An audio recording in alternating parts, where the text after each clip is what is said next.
चुनाव आयोग पर जो बंदिशें लगाई, जो दबाव डाला, उससे हम सब लोग वाकिफ हैं। इस पूरे एसआईआर के मुद्दे को समझने के लिए मैं ऐसे शख्स को मंच पर आमंत्रित करूंगा जिनके बारे में शंभू जी बता रहे थे कि उन्होंने किस तरीके से अपनी नौकरी को लात मार दिया। जो लोग उनके मुखालिफ हैं, दिलचस्प है, ये वही लोग हैं जो एसआईआर को भी लाना चाहते हैं और जो एसआईआर के पक्ष में खड़े हैं। मैं ज्यादा ना बोलते हुए लक्ष्मण यादव जी की ये किताब है, आप प्लीज थोड़ा खामोश होइए। लक्ष्मण यादव जी की किताब है प्रोफेसर की डायरी। उसकी जो शुरुआती पंक्ति है, जो शुरुआत में एक नज्म है, मैं उस नज्म के साथ मैं उनको आमंत्रित करूंगा। नज्म है फहमीदा रियाज का और वो नज्म मैं आपके सामने रखूंगा कि कुछ लोग तुम्हें समझाएंगे, वो तुमको खौफ दिखाएंगे, जो है वो भी खो सकता है। इस राह में रहजन है इतने, कुछ और यहाँ हो सकता है, कुछ और तो अक्सर होता है, लेकिन तुम जिस लम्हे जिंदा हो वह लम्हा तुमसे जिंदा है। वह वक्त नहीं फिर आएगा, तुम अपनी करनी कर गुजरो, जो होगा देखा जाएगा। तो जो होगा देखा जाएगा के सनक के साथ, जो होगा देखा जाएगा के सपने के साथ, जो शख्स आज पूरे मुल्क में समाजवाद, संविधानवाद और सामाजिक न्याय का झंडा बुलंद कर रहे हैं, वैसे शख्स डॉक्टर लक्ष्मण यादव को मैं पोडियम पर आमंत्रित करता हूं आज की इस बातचीत के विषय प्रवेश के लिए। शुक्रिया मनोज जी, इन्होंने बहुत आत्मीय परिचय दे दिया, जिसका एक वजह ये भी है कि पिछले लगभग एक दशक से ज्यादा वक्त से हम लोग कैंपस से लेकर के संघर्षों में साथ में रहे हैं। शुक्रिया इस आयोजन के आयोजनकर्ता, प्रेरणा संस्थान के तमाम सभी सदस्यों का, विश्वनाथ जी का, कि उन्होंने ये एक मौका दिया और हमारे इस दौर का बहुत जरूरी आयोजन, जहां इसकी सबसे ज्यादा जरूरत है, जिस वक्त जरूरत है उस वक्त ये आयोजन किया। और आप सब लोग जो बहुत विपरीत मौसम की चुनौतियों को भी दरकिनार करते हुए इस आयोजन में शामिल हुए हैं, आप सबका अभिवादन। आज हम सब जिन्हें सुनने आए हैं, असल में हम लोग बस उस वक्तव्य के लिए एक बुनियाद की तरह कुछ बातें कहने के लिए आपके बीच में खड़े हुए हैं। मैं इस मंच पर, जिस पर खुद योगेन जी बैठे हों, ये बात उन्हें भी अच्छी नहीं लगेगी और मुझसे कहा भी नहीं जाएगा कि व्यक्तिगत रूप से उनकी भूमिका केवल एसआईआर को लेकर के नहीं, मैं अपने तई कहूं तो लगभग डेढ़ दशक से हम देख रहे हैं और हमारे पिताजी जिस समाजवादी जन परिषद और समाजवादी विचार के एक ईमानदार हस्ताक्षर किशन पटनायक जी के साथ काम किया हो, तो जो मेरा जुड़ाव योगेन जी से है वो बहुत पुराना है, लेकिन चूंकि आज उस पर मैं ज्यादा बोलूंगा तो ये उचित नहीं है। हम लोग जिस विषय पर बात करने आए हैं उसके इर्द गिर्द बात होगी। लेकिन एक वाकया भी चंद रोज पहले का है, 27 सितंबर, और किशन जी का स्मृति दिवस होता है उस दिन। किस्सा गोई की ही शक्ल में ये मिलता है। योगेन जी से बेहतर बताएंगे कि डॉक्टर राम मनोहर लोहिया से जब ये पूछा गया कि आपकी सबसे प्रिय पुस्तक या सबसे प्रिय शिष्य कौन है, तो उन्होंने किशन जी का नाम लिया। किशन जी जिन्होंने एक बार ही संसद में पहुंच करके अपने लोगों की नुमाइंदगी की, उसके बाद वो चुनाव जीत नहीं पाए, लेकिन वो भारतीय राजनीति के एक ऐसे स्कूल, एक ऐसी पाठशाला की तरह रहे जिन्होंने समाजवादी विरासत को आगे बढ़ाने वाले नेताओं को पैदा किया। और योगेन जी बार बार ये बात बोलते हैं कई बार कि वो एक बहुत बड़ी इमारत जिसकी एक धूल की तरह हम लोग हैं। जब मुझे इस बार किशन जी के गांव, उनके जिले बरगढ़ में बुलाया गया स्मृति व्याख्यान के लिए, और उस पूरे व्याख्यान का मजमून था भारत शूद्रों का होगा। उनकी एक किताब है, विकल्पहीन नहीं है दुनिया से लेकर के किसान आंदोलन, मजदूर आंदोलन को आवाज देने वाले उस ईमानदार समाजवादी नेता को याद करना, असल में भारत के उस इतिहास को याद करना है जो केवल चकाचौंध में नहीं जीता है, जिसकी भूमिका उस आइडिया ऑफ इंडिया की बुनियाद में है, जिसकी वजह से कोई एसआईआर ले आता है तो कोई उनके सामने चुनौती बन करके योगेंद्र यादव बन के खड़ा हो जाता है कि हम इसे होने नहीं देंगे। मुझे याद है कि मेरा गांव, चूंकि मैं आजमगढ़ के जिस जगह से रहने वाला हूं, मेरे गांव से दो गांव, 3 गांव छोड़ करके मेरे पिताजी के पुराने साथी हैं। उन्होंने अपने नाम के आगे ही लगाया मृतक। उनका नाम है लाल बिहारी। तो लाल बिहारी जी अपने नाम के आगे ही मृतक लगाए। वो चुनाव भी लड़ते रहे केवल इस बात को कहने के लिए कि मैं जिंदा हूं, मगर सरकारी दस्तावेजों में मैं मार दिया गया।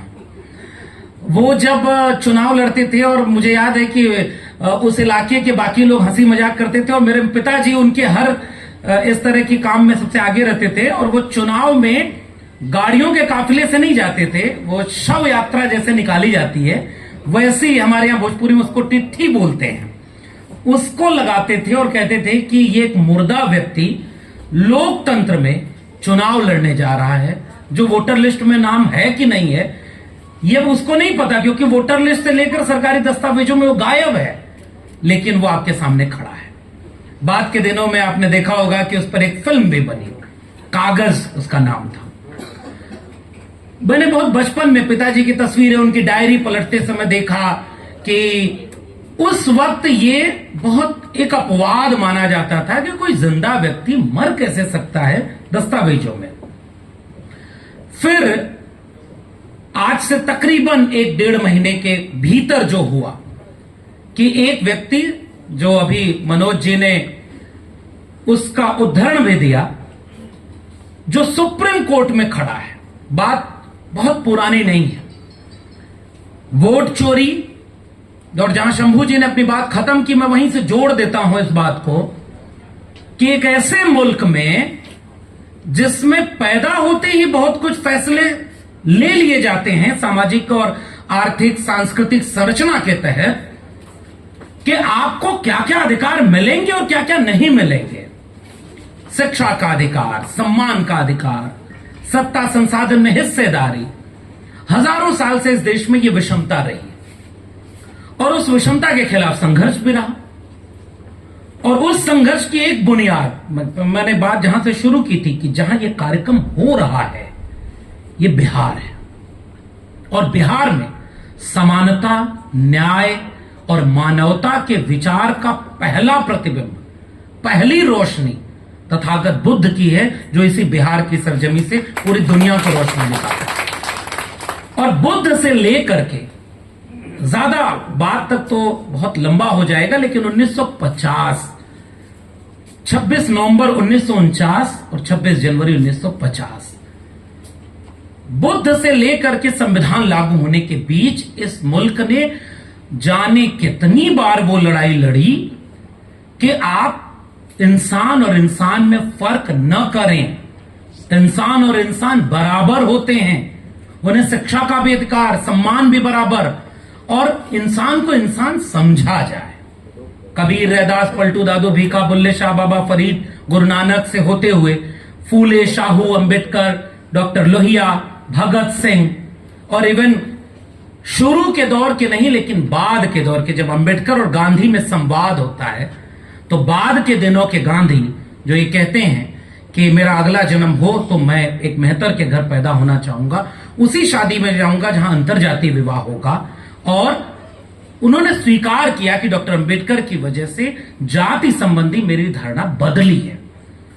ये एक संवाद का जो देश लगभग 2-2.5 हजार साल का रहा है, इसने बार बार हमें यह समझाया, अन्याय की शक्तियां, विभाजनकारी शक्तियां हर दौर में रही, लेकिन ये भारत, ये देश हर दौर में उससे लड़ा और इतिहास में उन्हें ही दर्ज किया गया जो मानवता के पक्ष में थे, न्याय और समता के पक्ष में थे, जो अमानवीय व्यवहार के पक्ष में थे, उन्हें आज इतिहास में याद नहीं किया जाता। इसलिए जब संविधान बना तो उसने एक रास्ता, एक गलियारा खोला कि अब राजा रानी के पेट से पैदा नहीं होगा, जनता के वोट से पैदा होगा।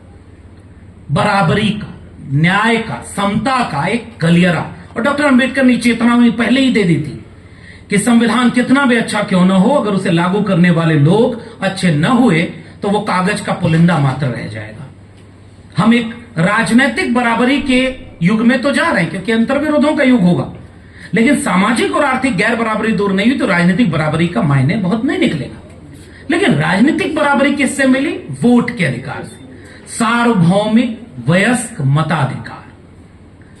और जब एसआईआर की प्रक्रिया चल रही थी और उस बीच में यह देश इतना ऋण विहीन नहीं हुआ था, और कम से कम जब बिहार पर ही हमला हुआ और हमारे मित्र मनोज गुप्ता ने जो अपनी भूमिका में बहुत मार्के की बात कह दी, मैं उसे दोहराकर अपनी सहमति दे रहा हूं कि बिहार में ही यह प्रयोग क्यों हुआ, क्योंकि बिहार लड़ सकता था। अगर बिहार हार गया तो फिर बाकी राज्यों में लड़ना मुश्किल होगा, इसलिए बिहार को लड़ना बहुत जरूरी था, इसलिए बिहार के ऊपर यह प्रयोग हुआ। वरना अब तो ये सामान्य सी बहस है जो आम चौराहों पर हो रही है कि आप चंद महीनों पहले जब खुद को प्रधानमंत्री चुनवाना होता है तो वो सारी वोटर लिस्ट जायज है, उसमें मृतक भी वोट दे रहे हैं, उसमें पलायन करके दूसरे जगह गए हुए लोग भी वोट दे रहे हैं, और आप प्रधानमंत्री बनना है। लेकिन जिले इलाही को यह समझ में आ गया कि प्रधानमंत्री तो बन गए लेकिन मुख्यमंत्री अपना नहीं बनवा पाएंगे। अटल बिहारी वाजपेयी का सपना कैसे पूरा होगा बिहार में? और अब समाजवादी आंदोलन से निकले लोग अब उनकी शिकायत क्या करें, लेकिन अब तो वो राजनीतिक अवसान पे है। तो इस बार का बिहार का चुनाव निर्णायक चुनाव होने वाला था, इसलिए बहुत सोची समझी रणनीति के तहत, मैं केवल विषय प्रवेश जैसा कुछ नहीं है क्योंकि इस विषय की दक्षता विशेषज्ञता योगेन जी रखते हैं तो उसमें मैं कोई दक्षता नहीं करूंगा, मैं कुछ सवाल की तरह अपनी बात केवल बिंदुओं में रख दे रहा हूं। क्यों बिहार में यह प्रयोग हुआ? क्यों यह बात इस देश को कोई एक नागरिक समाज से, बौद्धिक समाज से व्यक्ति निकल करके सुप्रीम कोर्ट के गलियारे से लेकर टीवी मीडिया के डिबेट तक में इस देश को बताया? और शायद आप बिहार के लोगों ईमानदारी से बताना, मुझे नहीं पता था कि ये एसआईआर पहले भी हुआ है, लेकिन एक शख्स खड़ा होकर के कहता है कि आज के पहले इस देश में कोई एसआईआर नहीं हुआ था। इसका मतलब ये बहुत साजिश के तहत, बहुत कम वक्त में, बहुत हड़बड़ी के साथ, एक गलत मंशा के तहत एसआईआर बिहार पर थोपी गई थी।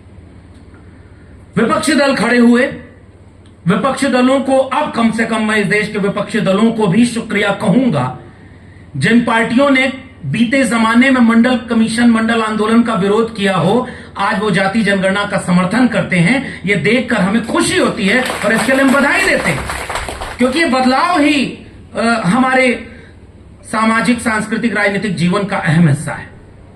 एक ऐसा विपक्ष आज हमारे सामने है, जैसे उत्तर प्रदेश में समाजवादी पार्टी, आज से 5 साल पहले की समाजवादी पार्टी कुछ और थी, और जब इसी एसआईआर की प्रक्रिया में देश के मुख्य चुनाव आयुक्त ने एक ऐसी प्रेस कॉन्फ्रेंस की जिसने जवाब कम सवाल ज्यादा पैदा किए, और जब यह कहा कि हलफनामा देना होगा वरना देश से माफी मांगनी हो गई, 1 हफ्ते का समय, तो उसी समाजवादी पार्टी के मुखिया ने संसद के गलियारों में हलफनामा लहराया कि उत्तर प्रदेश के विधानसभा चुनाव में 2022 में 18,000 वोटर लिस्ट से नाम काटे गए थे जो जिंदा थे लेकिन वोटर लिस्ट में मार दिए गए थे, और वो चुन चुन करके काटे गए थे।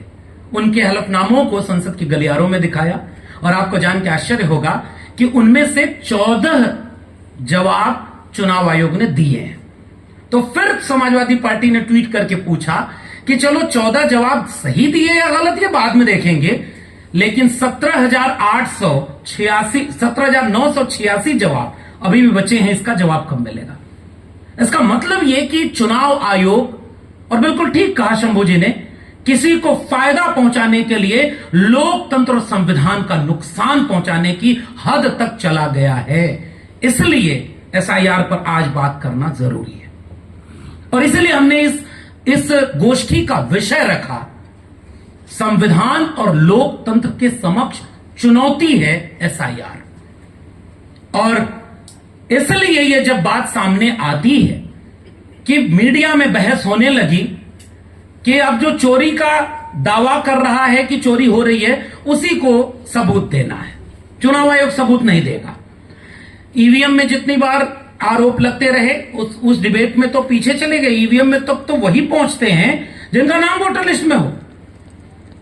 फिर ये बहस जब एक भ्रम की स्थिति पैदा कर रही थी क्योंकि मीडिया उनके साथ खड़ा है और सरकार बचाव कर रही है। कल्पना करिए कि अखिलेश यादव, राहुल गांधी, तेजस्वी प्रसाद यादव, भाकपा माले, ये सारे दल मिलकर के वोट चोरी का सवाल चुनाव आयोग से पूछ रहे हैं और जवाब देने कोई अनुराग ठाकुर खड़े हो रहे हैं जिनका दावा है कि पहले अंतरिक्ष यात्री यूरी गगैरिन नहीं थे। कौन थे ये आप जानते हैं। हनुमान जी। इसका अर्थ यह है कि तीर सही जगह लगा है। चुनाव आयोग से सवाल, बीजेपी का जवाब और मीडिया उसको बचा रही है या भ्रम फैला रही है। ऐसी परिस्थिति में एक शख्स एक दिन देश की सबसे सर्वोच्च अदालत में जो वकील न होने के बावजूद अपनी दलील रखने की अनुमति मांगी और अपनी दलील रखते हुए मैंने आज सुबह ही वो वीडियो जानबूझकर शेयर भी की जिसमें बाकायदे ये वाक्य बोले कि जज साहब, इसी एसआईआर की प्रक्रिया के तहत इसकी सबसे बड़ी खामी को उजागर करते हुए हम आपके सामने 2 सबूत ले आए हैं जो जिंदा खड़े हैं लेकिन वोटर लिस्ट में मार दिए गए। और वो भूमिका योगेंद्र जी ने निभाई। उस वक्तव्य को अगर आप गौर से सुनेंगे, उन्होंने बाकायदे ये बात रेखांकित की कि बाबा साहब डॉक्टर अंबेडकर के द्वारा दिए गए सार्वभौमिक वयस्क मताधिकार के खिलाफ ये एसआईआर की प्रक्रिया जा रही है। इसके पहले कोई एसआईआर नहीं होता, इंटेंसिव रिवीजन हुआ था 2002-03 के आसपास, फिर भी इतने दस्तावेज नहीं मांगे गए थे। और फिर आम लोगों को समझने लायक बहुत आसान भाषा में उन आंकड़ों की पेचीदगी को सुलझाते हुए जब योगेंद्र जी ने पब्लिक डिस्कोर्स इसे बनाया कि बिहार के ऊपर आपने जिन दस्तावेजों को थोपा है, बहुत बड़ी आबादी उन दस्तावेजों से महरूम है, आज तक महरूम है, फिर उनके पास वो कागज ही नहीं होंगे। और इसलिए उन्होंने इस पूरी भूमिका को निभाते हुए जब सर्वोच्च अदालत में अपनी दलील दी तो खुद न्यायाधीश ये बोलने पर मजबूर हुए कि आपने बहुत सार्थक हस्तक्षेप किया है, हमें निर्णय लेने में इसमें मदद मिलेगी। इसलिए हमने योगेंद्र जी को आज के वक्त में, राजनीतिक दल अपनी लड़ाई लड़ रहे हैं, हम केवल योगेंद्र जी की बात करें तो इसका अर्थ कतई नहीं है कि हम बाकी लोगों की भूमिका को कमतर या दोयम कह रहे हैं। हम ये केवल कहना चाह रहे हैं कि सारी लड़ाइयां केवल राजनीतिक नहीं होती। राजनीतिक दल राजनीतिक तरीके से अपनी भूमिका निभा रहे हैं, लेकिन नागरिक समुदाय के बीच से आपके देश का एक बौद्धिक एक वह व्यक्ति जिसने बहुत लंबे समय तक चुनाव को बहुत करीब से देखा हो। मेरे पिताजी जब गांव में था तो जब मुझे बताते थे कि देखो ये योगेंद्र यादव हैं और ये जो चुनाव का विश्लेषण करते हैं ये इतना सटीक होता है अमूमन, और उस समय से हमने जो देखा और उस विश्लेषण के वक्त भी जिसने चुनावी प्रक्रिया को बहुत करीब से देखा हो, जिसे पता हो, और डॉक्टर मनोज गुप्ता ने वो किताब का कोटेशन बताया ही, और हमें याद है दिल्ली विश्वविद्यालय में हम लोग जब उस समय सक्रिय रहा करते थे तो हम एक स्टडी सर्किल चलाते थे और उस दरमियान इस तरह की किताबों पर हम पढ़ करके चर्चा करते थे कि लोकतंत्र को कैसे सुलझाने की जरूरत होती है, उन धागों से पिरोने की जरूरत होती है। इसलिए मैं ज्यादा वक्त न लेकर के आज के आयोजन के लिए एक केवल बुनियाद बस रख करके अपनी बात खत्म कर रहा हूं, क्योंकि हम विस्तार से तसल्ली से योगेंद्र जी को सुनना चाहते हैं। उस बिहार में आपको सम्मानित करने की पहल की गई है जिस बिहार में एक जमाने में समाजवादी आंदोलन और बिहार जिसमें त्रिवेणी संघ 1933 में शाहाबाद के इलाके में उन दलित पिछड़ी वंचित जातियों का एक नेतृत्व उभरा जो 90% की बात करता था। डॉक्टर लोहिया ने एक जमाने में नारा दिया कि सन सोपा ने बांधी गांठ, पिछड़ा पावे 100 में 60। तो इसी बिहार में कोई जगदेव प्रसाद खड़े होकर के उस नारे को आगे बढ़ाकर कहते हैं कि 100 में 90 शोषित हैं, शोषितों ने ललकारा है, धन धरती और राजपाट में 90 भाग हमारा है, 10 का शासन 90 पर नहीं चला। यानी बिहार सामाजिक न्याय की धरती है, बिहार सामाजिक आंदोलनों की धरती है। बिहार की उन जातियों को जिन्हें चारपाई पर बैठने नहीं दिया, उन्हें बाबा साहब अंबेडकर के संविधान ने और सामाजिक न्याय के आंदोलन ने जब हिम्मत और हौसला दिया तो उन्होंने संविधान के रास्ते चल करके जो अर्जित किया था, एसआईआर के रास्ते, वही छीना जा रहा है। मैं पिछले दिनों मियापुर गया था, वहां एक गांव है सागरपुर, मुझे बुलाया गया, उसकी बरसी जब मनाई गई, 25 साल पूरे हुए थे। यही आखिरी उदाहरण देकर के मैं अपनी बात समेट रहा हूं। इस बिहार के ऊपर ही एसआईआर का हमला क्यों हुआ, इसे ये समझिएगा। आप सब जानते होंगे कि सन 2000 में उस इलाके के सागरपुर गांव के बूथ पर वोट डालने के लिए उस इलाके के दलित पिछड़े फैसला करते हैं कि अब तक तो वोटर लिस्ट में हमारा नाम था, वोट हम नहीं डाल पाते थे, कोई और डालता था हमारे नाम पर। लेकिन तब वो वोट की लूट नहीं कही जाती थी। तब उसके बारे में जब दलित पिछड़ों ने अपनी राजनीतिक हस्तक्षेप किया तो पूरे एलीट अंग्रेजी दां शहरों में बैठे बुद्धिजीवियों को लगने लगा कि भारत का जातिवादीकरण हो गया, राजनीति का जातिवादीकरण हो गया। हमने अपने समाज शास्त्रियों से पढ़ा, रजनी कोठारी ने बाकायदे इसका जवाब दिया कि ये राजनीति का जातिवादीकरण नहीं है, और योगेन जी ने अपनी लेखनी में बाकायदे उसे साबित किया कि ये उन जातियों का राजनीतिकरण है जिन तक इस देश का संविधान तो पहुंचा ही नहीं था। उनके नाम पर वोट कोई और डाल रहा था। गांव के चौराहे पर 2 लोग व्यक्ति लाठी लेकर बैठ गए और पूरे गांव का वोट पड़ गया, आप वोट डालने नहीं जा सकते थे। लोकतंत्र और संविधान कागज पर तो बन गया था, लेकिन वो 90 तक इस देश के गांव तक नहीं पहुंचा था। ये कड़वी सच्चाई है। और बिहार ने लड़ करके इसका प्रतिकार किया। और सागरपुर के उस बूथ पर जब हमला हो गया, जब ओबीसी, उसमें से यादव, पासवान और उसके बाद दुसाध जाति के, पासी बिरादरी के, यानी ये पीडीए समाज के लोग खड़े होकर लाइन लगाकर गए कि हम वोट डालेंगे। सामने से उनके ऊपर हमला होता है, 8 लोग मारे गए, 17 घायल हुए। और उसका जब स्मारक बना तो पिछले दिनों मैं गया था, वहां मुझे बुलाया गया, तब मैं ये महसूस किया कि असल में ये लोकतंत्र तो आखिरी व्यक्ति तक अभी कायदे से पहुंचा भी नहीं था, और कोई वोट चोरी करके इस लोकतंत्र और संविधान की बुनियाद ही हिलाने लगा। इसलिए बिहार के ऊपर जिम्मेदारी बड़ी है। अगर बिहार इस वोट चोरी को, योगेन जी ने अभी, क्योंकि मामला अभी सुप्रीम कोर्ट में चल रहा है, और अभी जब इसका अंतरिम एक तारीख आई तो योगेन जी ने वहां कहा भी कि आधार को जोड़ना हो, दस्तावेजों में 11 के बाद 12 दस्तावेज करने हो, या इस लिस्ट में काटे गए नामों की संख्या घटनी हो।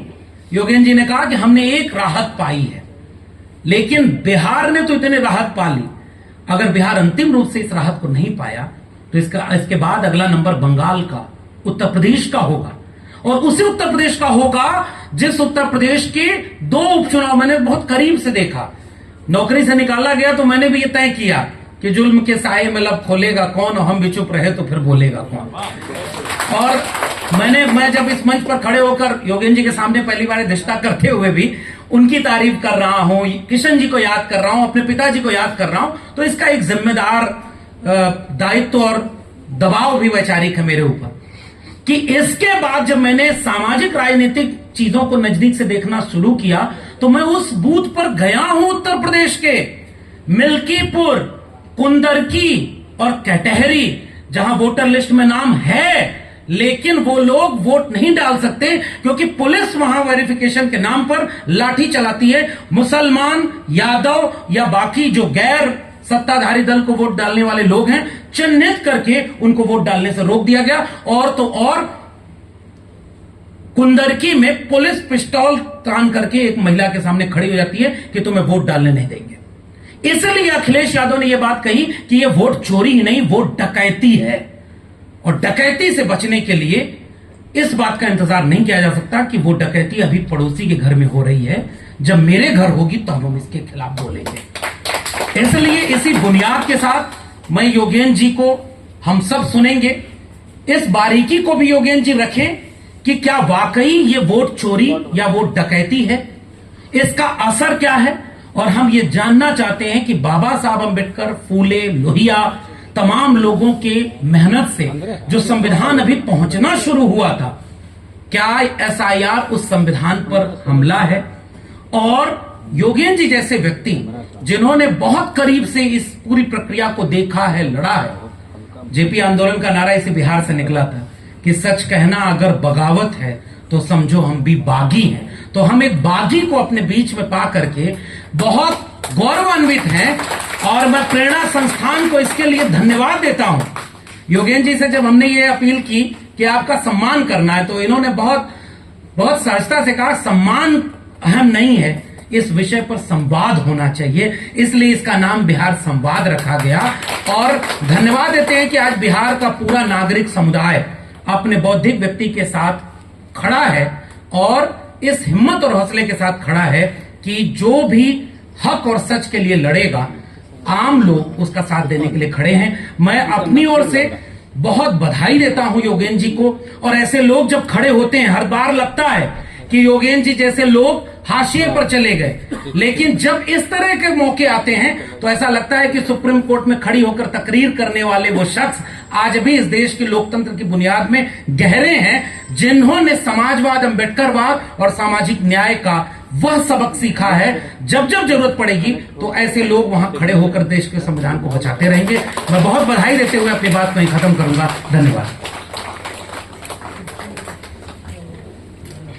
शुक्रिया लक्ष्मण भैया।